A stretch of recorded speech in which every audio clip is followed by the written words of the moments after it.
Entre esos documentos hay uno especialmente perturbador, el relato de un inquisidor que viajó a Livonia, en el norte de Europa, donde no se enfrentó a brujas ni herejes, sino a un hombre que afirmaba ser un hombre lobo al servicio de Dios.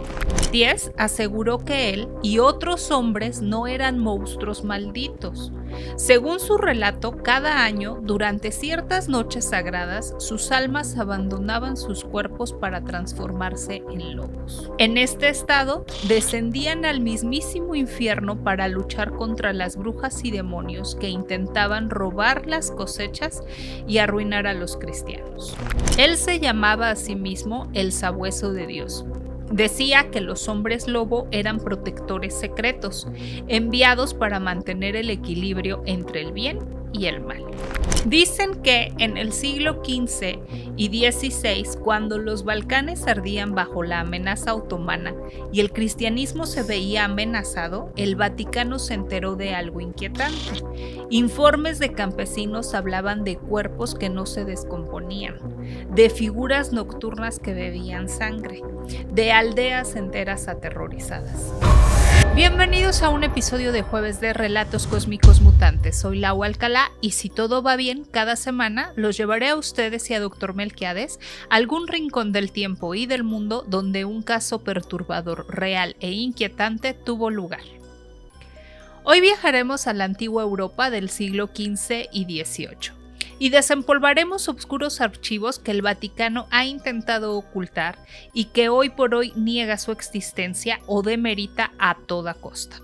En ellos hablan de hombres y guerreros que cambian de piel, que aúllan a la luna llena y que sugieren que el Vaticano no siempre combatió al mal con rezos y crucifijos, sino con armas mucho más inquietantes. Abordaremos dos historias diferentes, pero un mismo enigma. ¿Pudo la Santa Sede haber usado licántropos como soldados ocultos en la guerra contra las tinieblas? Bienvenidos a este episodio de jueves que lleva por nombre Los Hombres Lobo del Vaticano. Pero antes de viajar hasta allá en el tiempo y en el espacio, primero lo primero y saludemos a Dr. Melquiades. ¿Cómo está, Dr. Melquiades? Maravillado de este tema, productora, porque yo soy, creo que ya lo dije en el episodio anterior, soy alérgico a los hombres lobo, y si son mujeres loba, todavía más alérgico. Más alérgico, okay. Pero fascinadísimo, y encantado, chiquibandas, de la interacción que están teniendo ustedes con estos episodios. Muchísimas gracias por todo el, ¿qué, productora? El cariño que le dan. Sí, por todo el amor que le dejan a este video. Exactamente, muchísimas gracias. Y rápido, productora, ¿sabe qué me sentí muy entusiasmado y feliz? ¿De qué? Porque en un episodio anterior habíamos comentado que a quién le gustaría tener usted en lugar de Dr. Melquiades. Ajá. Sí, a Pedro Pascal, a Tom Hardy y alguien más. Fernando Colunga. La tercera opción. Y hubo varios comentarios que dijeron, déjeme al Dr. Melquiades. No me lo muevan, eso me hace sentir muy satisfecho y orgulloso de que mi comunidad me respalda. Chingueme yo. Bueno, pues mi comunidad me respalda, no, pues bueno. ¿Yo qué?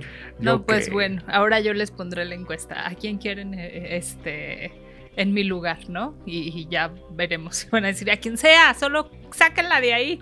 Quítenla, por favor. Pero no, bueno, como mencioné en un inicio, vamos a abordar dos historias o dos relatos sobre los hombres lobo. Pero si nos da tiempo este guión que traigo el día de hoy, ¿por qué no sacamos una tercera? Ok.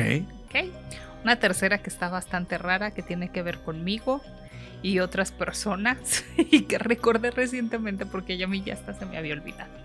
Ok, ¿algo más que agregar, Dr. Melquiades, antes de iniciar?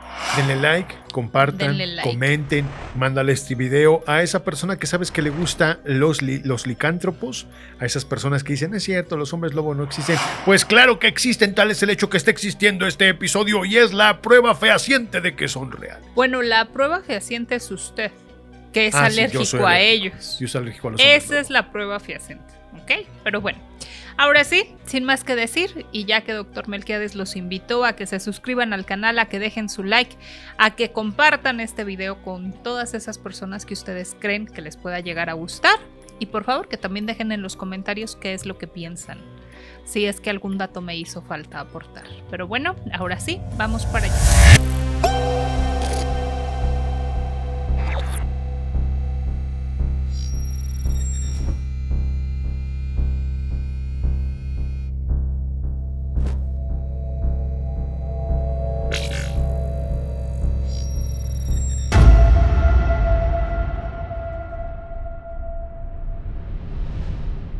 Antes de iniciar o de abordar este relato, me gustaría que lo tomemos con un granito de sal. Este episodio sí les pido que lo tomemos con un granito de sal, ya que si bien algunos de los archivos aquí mencionados sí existen, el Vaticano lo sigue negando, el hecho como tal. Por lo que esta recopilación de datos está hecha con el único fin de entretener. ¿Ok? Una vez quedando claro, vamos para allá. Dicen que en los archivos secretos del Vaticano existen pergaminos que jamás verán la luz del día. Textos escritos en latín antiguo, sellados con advertencias donde hablan de realidades que la Iglesia jamás reconocería en público. Pero también el historiador, voy a intentar pronunciar bien su nombre, Carlo Ginzburg, en su libro Batallas Nocturnas, cuenta lo siguiente. Entre esos documentos hay uno especialmente perturbador, el relato de un inquisidor que viajó a Livonia, en el norte de Europa, donde no se enfrentó a brujas ni herejes, sino a un hombre que afirmaba ser un hombre lobo al servicio de Dios. ¿Había escuchado hablar sobre esto, doctor Melquiades?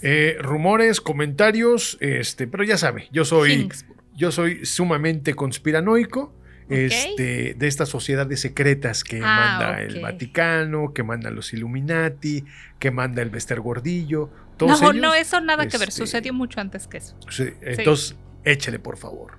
Espérame, ¿tiene que ver con rumanos? Bueno, vamos a ver. Este en específico, no. Ok. Ok. Ahora bien, esta historia nos lleva al siglo XVII en la región de Livonia, territorio que hoy ocupa Letonia y Estonia. ¿Okay? Recordemos, era el siglo XVII. Todavía no venían esas guerras que dividieron todos estos territorios. Recordemos que en esa época la Inquisición extendía su poder hasta las tierras más frías y aisladas de Europa, cazando brujas, apóstatas y todo lo que consideraban obra del demonio. Eran tiempos oscuros, también es como muy complicado esa parte, pero bueno, no estamos aquí para hoy juzgar eso. En 1692 ocurrió algo distinto. Ante el tribunal se presentó un anciano llamado, intentaré pronunciarlo y de una vez pido disculpas por mi pronunciación, Thies de Keltenbrunn. A diferencia de otros acusados que temblaban o negaban los cargos, Thies habló con firmeza y sin miedo. ¿Ok? Ahora, también recordemos que la época de la Inquisición se divide en tres partes. ¿Ok?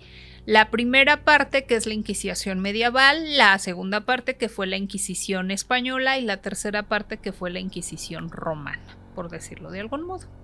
Bueno, pues Thies declaró ante clérigos y jueces, que él era un hombre lobo, sí, un licántropo, pero no un siervo del demonio, sino que, aquí es donde entra lo inquietante, un guerrero de Dios. Así tal cual, eso fue lo que él dijo. Thies aseguró que él y otros hombres no eran monstruos malditos. Según su relato, cada año, durante ciertas noches sagradas, sus almas abandonaban sus cuerpos para transformarse en lobos. En este estado, descendían al mismísimo infierno para luchar contra las brujas y demonios que intentaban robar las cosechas y arruinar a los cristianos. Recordemos que en esta época en la que estaban viviendo, lo más importante era la cosecha. Si se les echaba a perder la cosecha, ya, olvídate. Sí, claro. Y sobre todo también para estas regiones tan complicadas, ¿no? Donde el frío es muy abundante, la tierra no siempre es muy fértil, que digamos, y por lo tanto una cosecha perdida es hambre, miseria. Ya, o sea, estás destinado a que lamentablemente mucha de la población va a fallecer, perderá la vida. Bueno, en este estado dice que descendían, como bien mencioné, al mismísimo infierno para luchar contra brujas y demonios que intentaban arruinarles las cosechas o maltratar a los cristianos. Él se llamaba a sí mismo el Sabueso de Dios. Decía que los hombres lobo eran protectores secretos, enviados para mantener el equilibrio entre el bien y el mal. Los inquisidores se escucharon incrédulos. Hasta ese momento la iglesia había condenado la licantropía como una ilusión demoníaca. O sea, decían, esto no es cierto, todo está siendo una ilusión por obra del demonio, pero esto no puede ser verdad. Pero el tono firme de Thiers, sus detalladas descripciones y el eco de antiguas leyendas paganas sembraron la duda. Uno de los inquisidores presentes, cuyo nombre se ha perdido, pero que su carta dice y duerme en los archivos del Vaticano, escribió algo que rompe con la versión oficial, y en su informe anotó: este hombre no parece poseído. Habla con una fe que ni los monjes más piadosos exhiben. Si lo que dice es verdad, quizá los lobos no son criaturas del demonio, sino soldados ocultos de la divina providencia. O sea, soldados que están ocultos entre nosotros, de la divina providencia, más no ocultos de la divina providencia. ¿Sí queda claro? Soldados de la divina providencia ocultos entre nosotros. Claro. Exactamente. Lo cierto es que Thiers fue liberado con una condena sorprendentemente leve, nada comparado con una hoguera que aguardaba a otros acusados. ¿Usted cuál cree que en ese tiempo hubiera sido la condena para una persona que supuestamente está teniendo delirios demoníacos de este tipo? Pues los quemaban. ¿Usted cree que se pudo haber hecho acreedor a la hoguera? Sí, sin duda. Ya que, bueno, dice que no, que está librando la hoguera. ¿Qué otra cosa cree que les pudieron haber hecho? Bueno, ya que lo dejaron libre, y como él decía que era un soldado de Dios, pues tal vez lo pusieron al servicio del Vaticano, ¿no? Demuestra tu fe rindiendo pleitesía a nosotros, entonces vas a ser nuestro empleado, por así decirlo. Nuestro cazarrecompensa. Bueno, no cazarrecompensa, nuestro paladín. Ok, bueno, pues su castigo fueron solo 10 azotes. Ok. Y este pero detalle... habría que ver qué de azotes a azotes. 10 azotes, ¿no? Nada más. Este detalle ha hecho que muchos investigadores sospechen que el Vaticano encontró algo más en él que un simple campesino. No lo mandaron a la hoguera, lo cual era lo que seguramente lo correspondía. Tampoco lo mandaron a la horca, tampoco sufrió tortura, sino simplemente le dieron 10 azotes y lo dejaron que se fuera. Rumores sostienen que algunos inquisidores vieron en la licantropía un recurso contra el avance de las herejías y las criaturas vampíricas de Europa del Este, que quizá en lo más profundo de la iglesia hubo interés en controlar a los lobos y convertirlos en guardianes de la fe. Esto es por ciertas cosas, ciertos apuntes que han encontrado, que lo vamos a ver esos apuntes en el segundo relato. ¿Ok? No se sabe qué ocurrió con Thiers después de aquel juicio. Algunos dicen que volvió a su aldea y murió como un anciano cualquiera, otros creen que fue llevado a Roma en secreto y que sus descendientes aún sirven al Vaticano en misiones en las que jamás oiremos hablar. Lo cierto es que este relato nos recuerda que la frontera entre lo divino y lo monstruoso es a veces tan delgada como la piel bajo la luna llena, y que quizá en las noches oscuras, cuando el mal se alza sobre el mundo, el Vaticano no invoca a santos ni ángeles, sino a hombres lobo. Ok, ¿usted había escuchado hablar sobre este relato? Tal cual, específicamente con nombre, tal como lo acaba de decir, ¿no?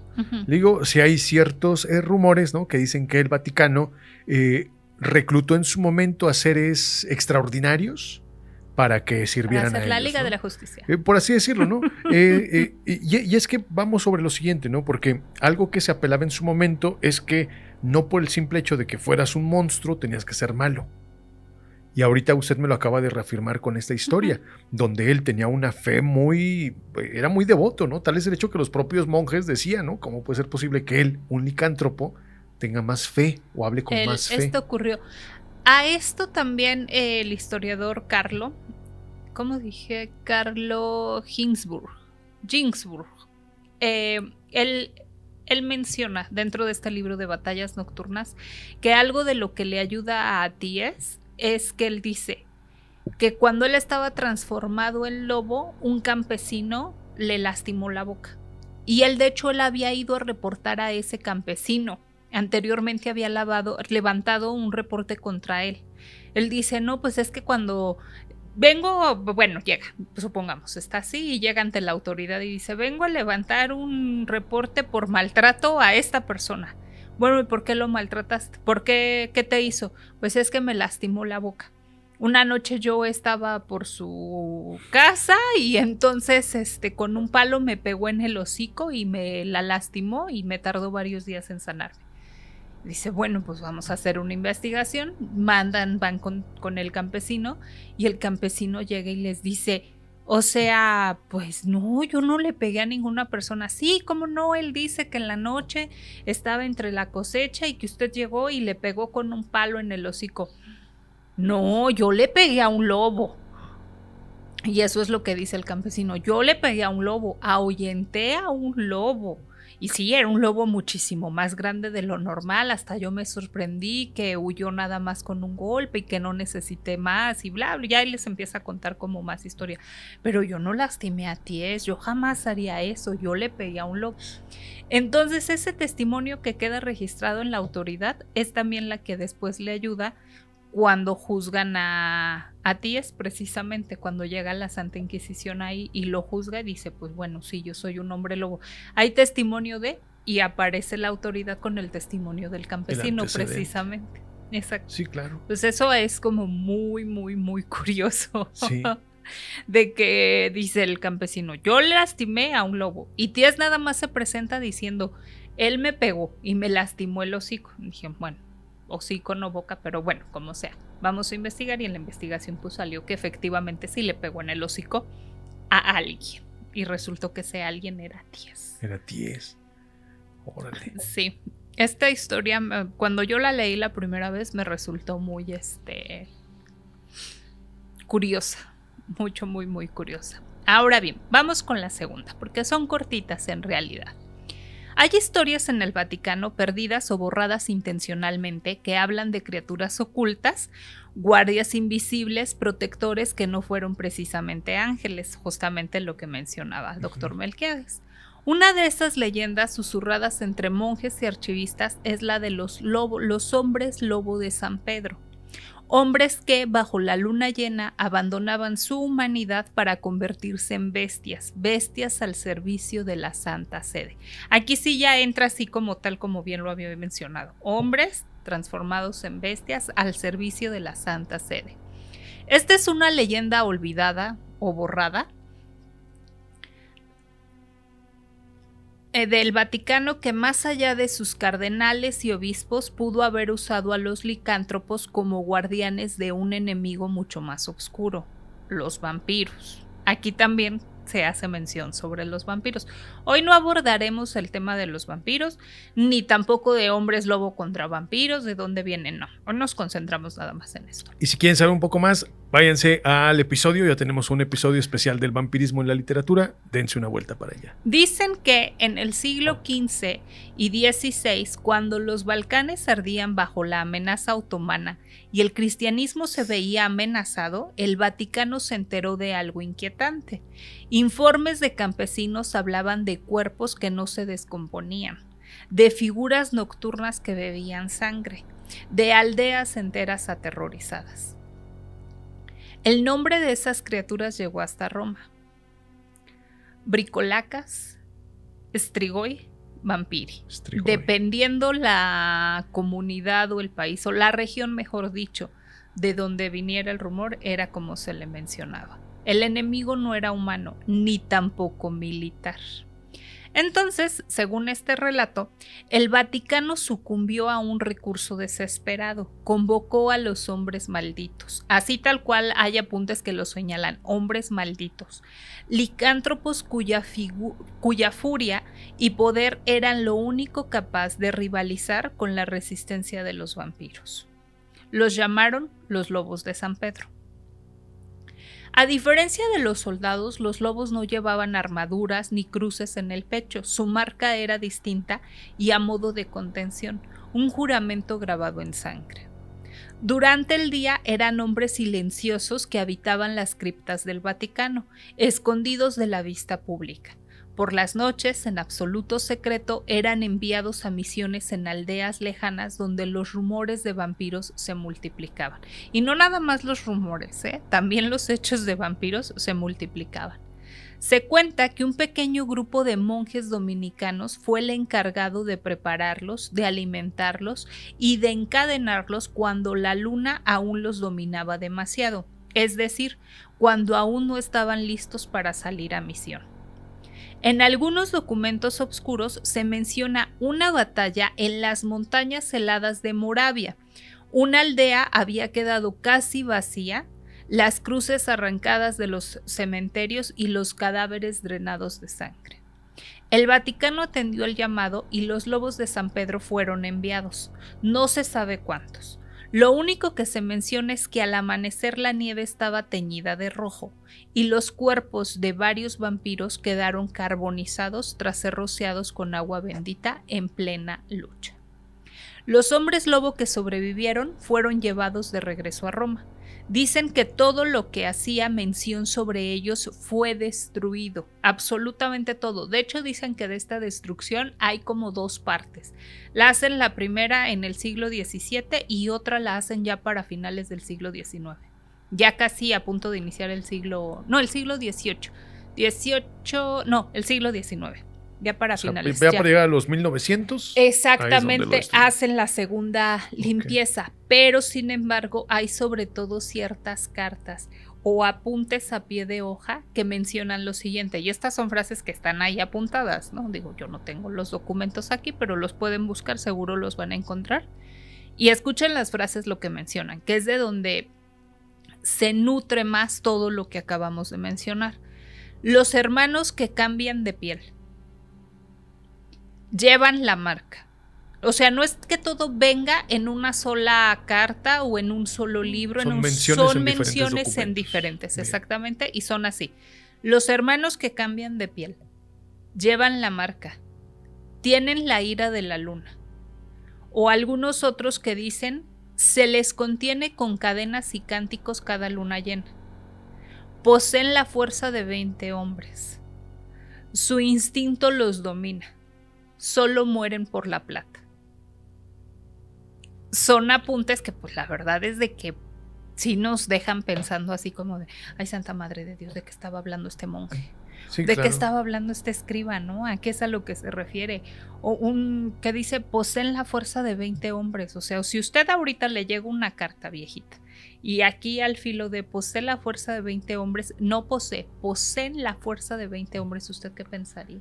No, pues es un ejército de metahumanos, ¿no? Uh-huh. O sea, son humanos supradesarrollados en ese sentido.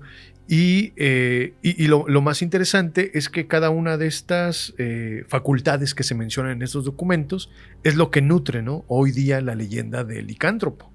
Mueren con la plata, la luna llena, tienen que encadenarse, son bestiales. Esto es de lo que yo estoy mencionando, uh-huh. Es de los apuntes que se encuentran en escritos del Vaticano. Claro. No estoy hablando del folclore, porque si ya nos vamos al folclore o nos vamos a lo que se cuenta afuera de boca en boca, pues es muchísimo más nutrido que lo que encontramos aquí. Claro, muchísimo más. Pero lo que vamos es que estos serían documentos oficiales, ¿no? Las cartas son oficiales, los apuntes son oficiales, pero pues al ser oficial hasta cierto punto estás dando por oficial también lo que está apuntado al pie de la carta, ¿no? O en el margen de... Bueno, eso es lo que yo pensaría. Y de que eso, por ser nada más como simples frases, es por lo que no lo destruyeron por completo, porque supuestamente se habla o se menciona de que destruyeron archivos completos. O sea, pum, vámonos. Que fue demasiada información, que fue demasiado. Y acá vienen otro pequeño relato que sigue nutriendo más esta parte. Bien. También hay un pequeño pasaje donde cuentan cómo una noche llegó un hombre encadenado custodiado por 4 templarios. Lo llevaron luego de que éste atacara y matara a varios de ellos mientras mantenía una forma feroz. A este hombre no lo juzgaron, sino que lo domaron y prepararon. Esas son como las frases que utilizaron. Entonces, domaron y esto, prepararon. y fue entregado a la Santa Sede por 4 templarios. O sea, fue custodiado y entregado a 4 templarios. También los templarios eran no cualquier cosa, ¿eh? Estamos hablando de guerreros, señores Caballeros guerreros. ordenados. Exactamente. Por otra parte, en Praga, en un monasterio, hay un mural donde un hombre con forma de bestia está luchando y venciendo a un hombre con los ojos rojos. Según la creencia popular es que se cree que un hombre lobo está luchando y venciendo a un vampiro. Okay. Oficialmente la iglesia condena tanto al vampirismo como la licantropía como supersticiones. Pero, ¿cómo explicar que en los archivos de la Inquisición haya notas incompletas sobre operaciones nocturnas, guardianes ferales y criaturas bajo control de la Santa Sede? Eso sí está. ¿Por qué en los sótanos del Vaticano existen celdas que jamás se usaron para prisioneros humanos? La leyenda de los lobos de San Pedro no puede confirmarse, pero tampoco puede negarse del todo. O sea, pueden decir, no es cierto. Pero bueno, si fuera cierta, entonces el Vaticano no solo luchó con Biblias y exorcistas, sino también con garras y colmillos. Quizá, entonces, las noches más silenciosas en Roma, cuando las campanas de San Pedro resuenan bajo la luna llena, aún se escucha el eco de un aullido, recordando que los hombres lobo alguna vez sirvieron al trono de San Pedro. Y a lo mejor todavía lo siguen sirviendo. No lo descartamos. ¿Cómo ve, doctor Melquiades? Maravilloso, inquietante y sobre todo me encanta esta posibilidad que se abre a todas estas consideraciones conspiranoicas, como le mencionaba hace un momento. A final de cuentas, recordemos, ¿no? El arte va a imitar la realidad. Entonces es parte de lo que se cuenta. Fíjense que había una historia muy bonita donde decía que este tema de la licantropía viene heredado de los vikingos. ¿En qué sentido? Recordemos que los vikingos eran saqueadores, ¿no? Ellos llegaban a las costas, saqueaban, robaban, hacían todo esto. Y había ciertos guerreros vikingos que se ponían en modo berserker. ¿Recuerda? Okay. Que se montaban pieles de animales y a partir de eso ellos cambiaban su ferocidad y se volvían sumamente violentos, al punto en el cual recibían machetazos y ni con eso los detenían y ellos seguían peleando, ¿no? Estaban drogados. Entonces, sin duda. Entonces, viene parte de esta reitero, es una historia muy bonita que lo narra de ese lado, donde esta licantropía, o al menos se intenta explicar, que viene heredada de este comportamiento berserker de los vikingos, ¿no? Así es como se hereda. Reitero, pero es que es más es una de muchas. Todavía que sí, eso. Sí, es una de muchas. Está el mito rumano, ¿no? También, por ejemplo, acá en las tierras de los Balcanes, los balcánicos también. O sea, a final de cuentas, es un solo mito, que es lo maravilloso. Es una sola criatura, pero tal vez intentada explicar de diferentes formas. Pero a final de cuentas, ahí está, ¿no? O sea, está dentro de la especificación de diferentes culturas, de diferentes idiomas, diferentes tradiciones. Entonces, está maravilloso y eso, reitero, sí da la pauta a imaginar a estos hombres lobo, ¿no? Con sus cotas de malla, tal vez peleando, ¿no? Con cotas de malla, o ni siquiera con las cotas de malla, ¿no? Simplemente con garras y colmillos, tal como mencionaba. Sí, porque dicen, ¿no? O sea, poseen la fuerza de 20 hombres ágiles, diestros, claro. No morían más que con plata. Claro. Lo único que a mí me da un poquito y deja pensar, reitero, la imaginación te hace volar. Imagínese que ellos, dentro de su desesperación por querer volver a ser hombres, ¿no? O por acabar con esa maldición, o por no querer volver a volver a hacer eso, se acercaban al Vaticano y el Vaticano les decía, nosotros te podemos ayudar. No creo. Y a partir de eso, en lugar de ayudarlos, solamente los utilizaban, ¿no?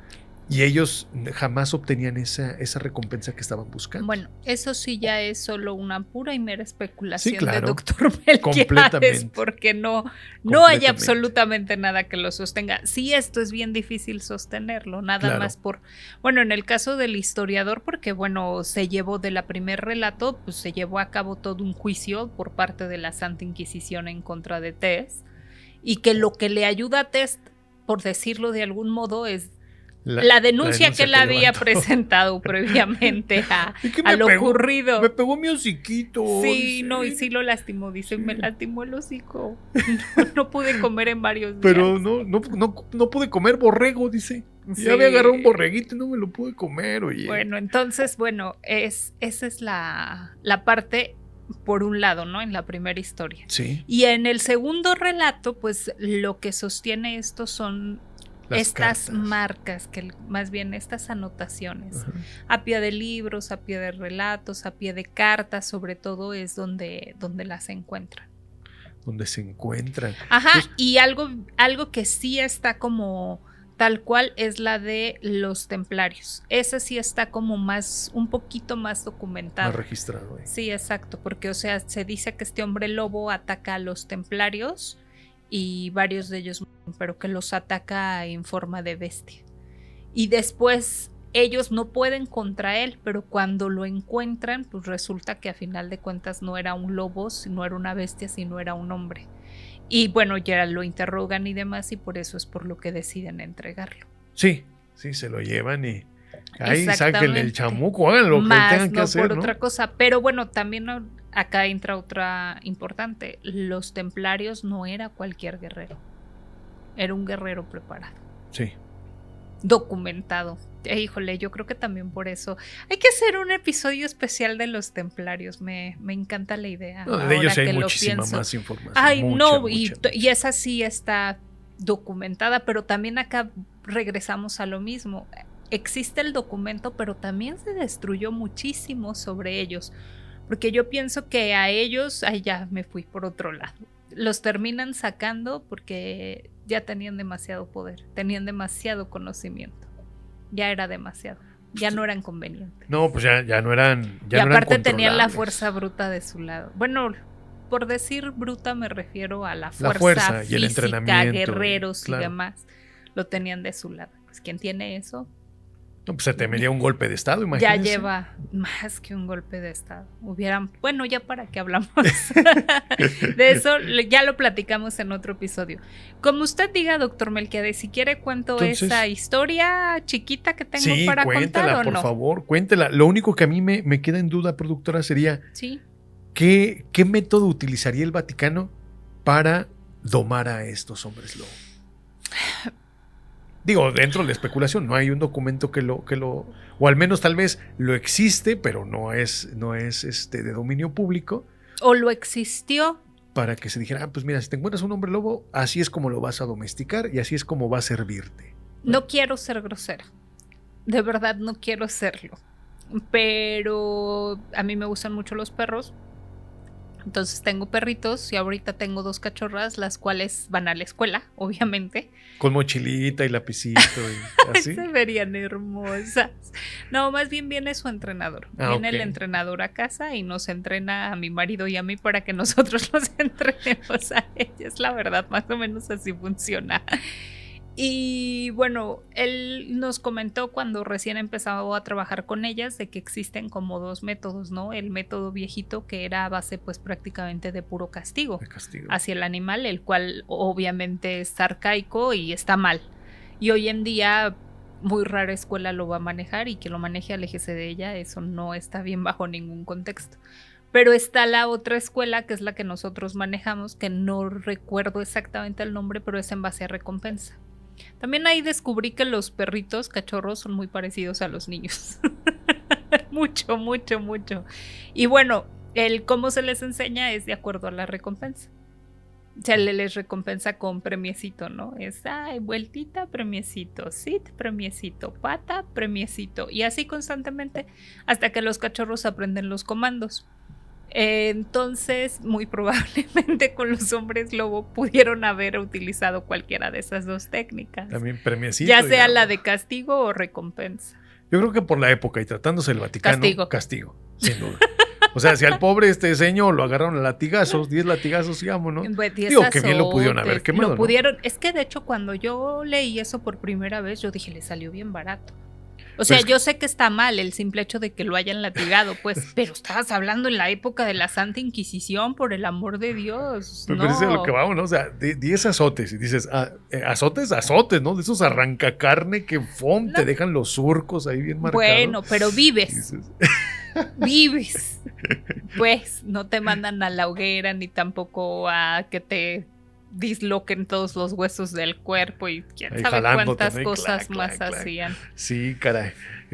Épocas oscuras. No, es que eso no es Épocas oscuro, eso oscuras. es psicópata. Definitivamente quienes estuvieron al mando de la Santa Inquisición eran psicópatas. No existe otra explicación más que esa, eso de te voy a sacar al diablo.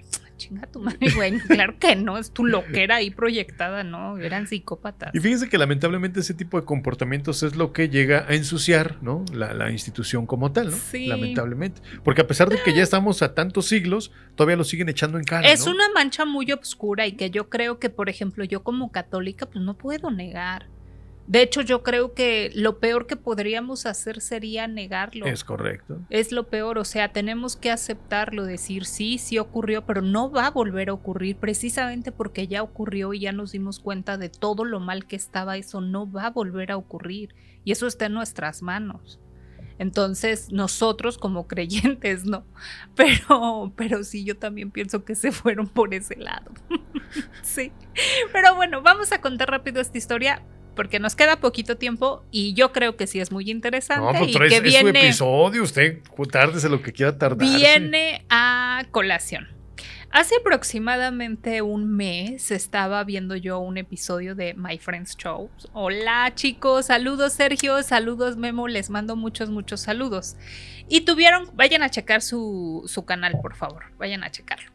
Y tuvieron como invitados a unos chicos que también son creadores de contenido, que si mal no recuerdo son Ecos del Más Allá.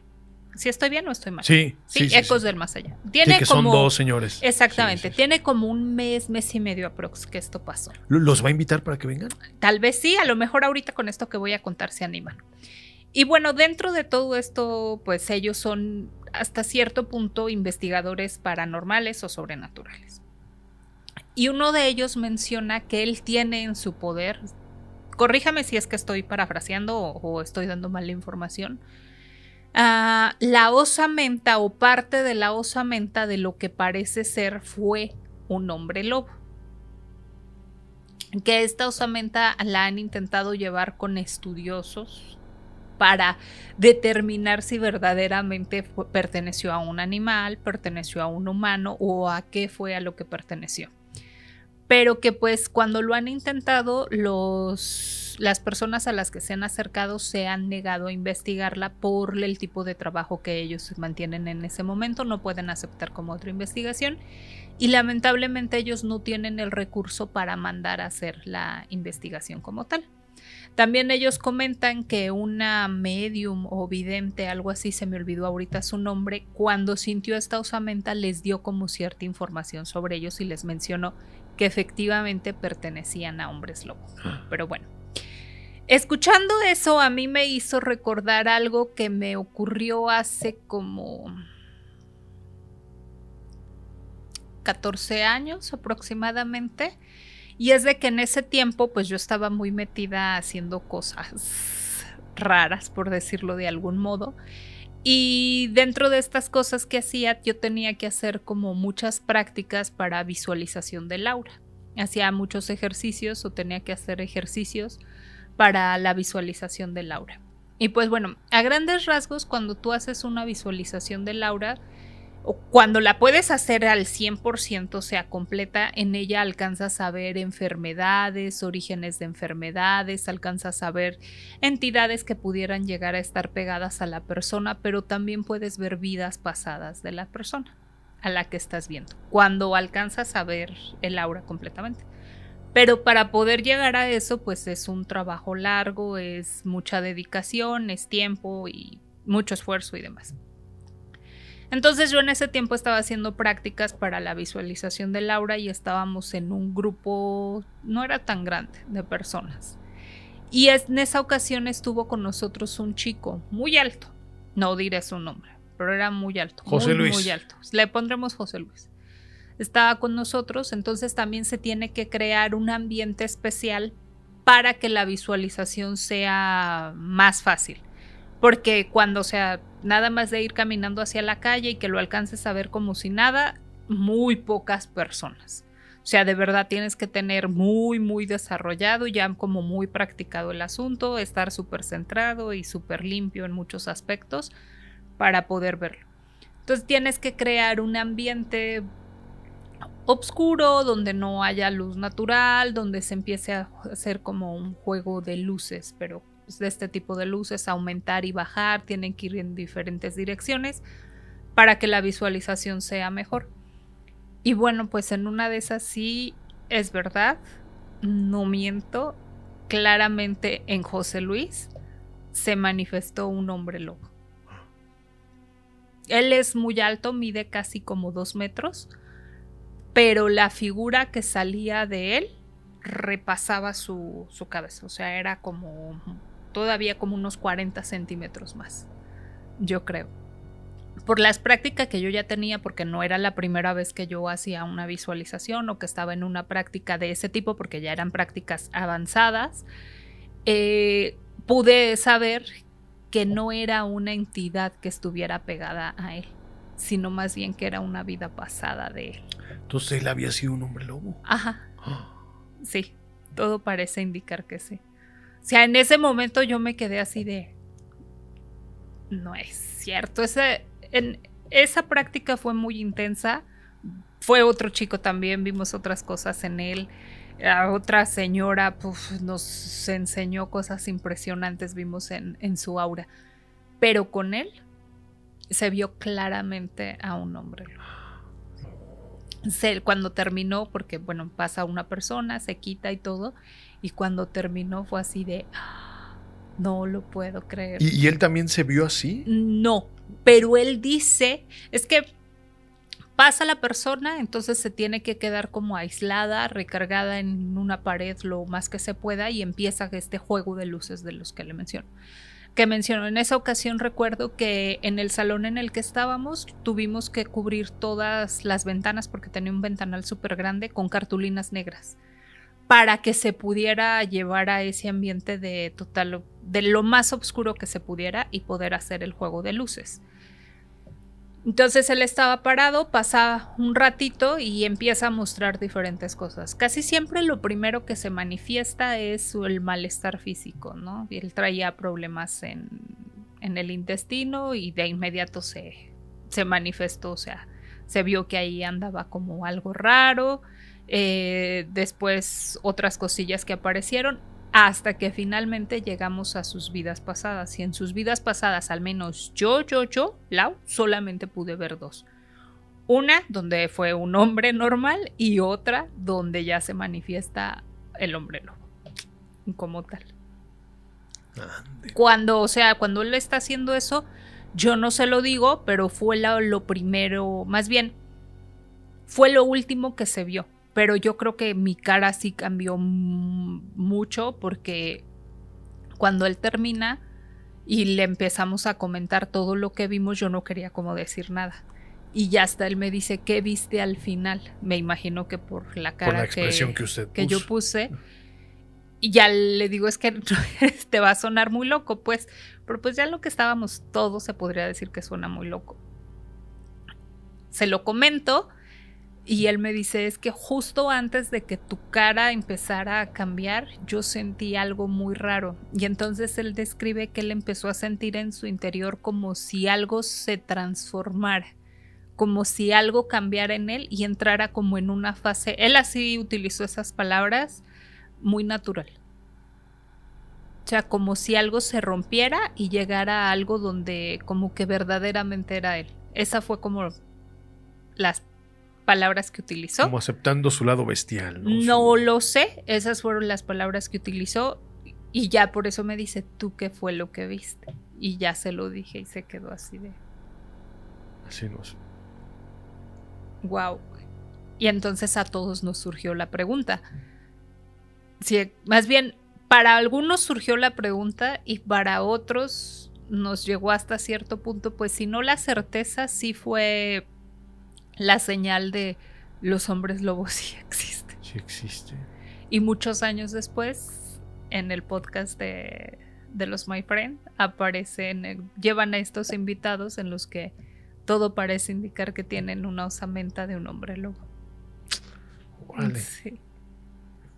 Maravilloso. Muy loco, ¿no? Entonces, sí, si en efecto fue el caso, tal vez si yo conociera a esta persona, estaría cerca de él y empezaría, ¿no?, a estornudar, la moquera, justamente por mi alergia. No lo sé, porque eso fue en una vida pasada. En esta vida ya no es hombre lobo. Ya en no. esta vida ya es humano, normal. Humano. Oh, no lo sé. Habría que verlo. Sí, de hecho, después de eso le preguntábamos, y bueno, ¿no te dan ganas como de aullar o de hacer algo? Comer gallinas vivas. Un pinche o algo? filetito crudo así, ¿no? Y no. Ya después de eso ya pasó lo vi a este chico si acaso 2 o 3 ocasiones más. En estas prácticas que menciono ya le perdí el rastro. Ya no lo volví a ver. Pero sí es muy, muy curioso. Y dije, ay, esta anécdota viene a colación. Viene a colación de los hombres lobo. De los hombres lobo. Ok. Maravilloso. No, y sobre todo porque, bueno, parte de lo que mencionábamos hace rato, ¿no? El tema del hombre lobo se popularizó un poquito más en esta época victoriana, ¿no?, que fue la época de los monstruos clásicos, el terror gótico. Ahí es donde se populariza un poco más, pero en realidad ya es una tradición muchísimo más antigua. Entonces. Sí. Hay apuntes más viejitos que eso. Pues tan solo creo que el del primero que mencioné es de 1600 y fracción, o sea, sí, muchísimo antes de la época victoriana. Sí, 200 años antes. 200 años antes, así es. Qué maravilloso y encantador, productora. Pues no sé si sea maravilloso. No, pues ustedes sí pueden creer o no creerlo. Yo lo vi. Así de que yo no tengo opción de si lo creo o no lo creo. Finalmente yo lo vi. Claro. Pues ya. Esa es toda la historia por el día de hoy. Creo que con ese es un cierre más que suficiente para hoy. Más que suficiente. Ok. Chiquibandas, dejen en los comentarios qué les parecieron las historias. A mí las 3 me gustaron mucho. Las 3. Las 3 me gustaron mucho. Creo que mi preferida fue la de el primero, con su testimonio. 10. Sí, porque me pegó a Music Kid. Señor, pero yo le pegué un lobo por eso. Oiga. Perfecto. Pues bueno, sí, dejen en los comentarios qué opinan ustedes de estos 2 relatos que les traje y bueno, del tercero también.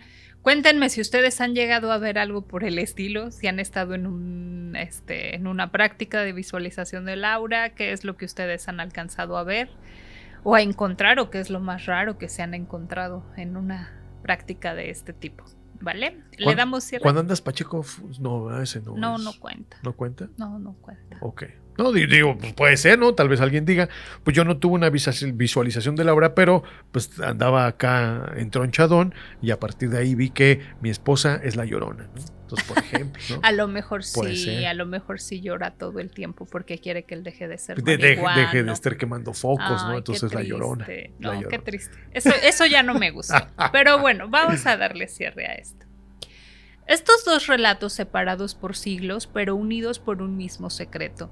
Tal vez lo sagrado no siempre luchó solo con rezos y agua bendita. Tal vez nunca sepamos si estas historias fueron verdad o simple leyenda. Quizá la respuesta está oculta en los archivos del Vaticano. O tal vez ya fue destruida porque lo que está escrito puede ser borrado.